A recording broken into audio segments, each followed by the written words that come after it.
What's the most disrespectful thing someone has ever done in your house? My sister moved back in with me after her divorce, without paying the killer while she recovered. I have a rule. No guy comes over without asking first. Well, last weekend I got home early from work to find a strange guy in my kitchen eating my leftover pizza in his underwear. My sister was nowhere to be found. I said, "Excuse me, who are you?" He replied, "I'm Jake, your sister's boyfriend." He said I could come over whenever I wanted. I told him I never mentioned it and that he had to leave. He laughed and said, "Easy, bro, it's not that serious. We're just hanging out." Quote, "That's when I noticed my expensive bottle of whiskey sitting half empty on the counter. This bottle cost me $200 and I had been saving it for special occasions. I said, "Dude, you drank my whiskey and you need to leave." "Yeah." He rolled his eyes, grabbed another slice of my pizza, and said, "Your sister said you were tense. I'll leave when I get back." What's the problem? I asked him when he'd be back. He shrugged and said maybe a few hours. He went shopping with his friends. I told him to get lost again. He ignored me, turned on my TV, and sprawled out on my couch like he owned the place. He even had the audacity to ask me if I had any beer since he'd run out of whiskey. Then he started going through my cupboards looking for food like he lived there. I went to my room and called my sister straight to voicemail. I called again. Nothing. The third time, still no call. He ignored me completely. This guy was raiding my fridge, making himself a sandwich with my groceries. He took out my cold cuts, my cheese, used the last of my weekly bread. I said, "Hey, Jake,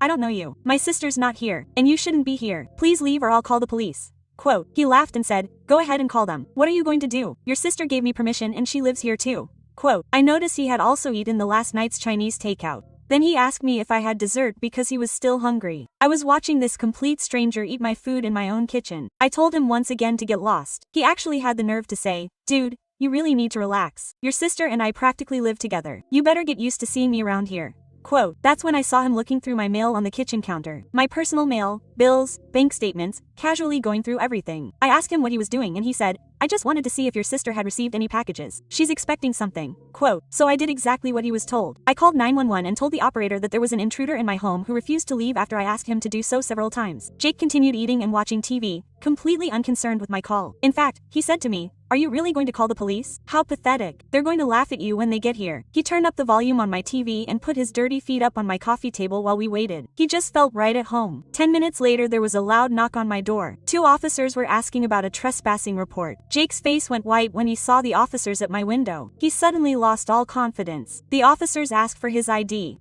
It turned out Jake had an outstanding warrant for unpaid tickets and a court date for reckless driving. They handcuffed him right there in my living room while he begged them to let him go and forget about the whole thing. My sister came home to find her boyfriend being arrested in my driveway with the neighbors watching from their windows and recording on their phones. She yelled at me for being mean and ruining her relationship. I gave her a 30-day eviction notice and said, "My house, my rules."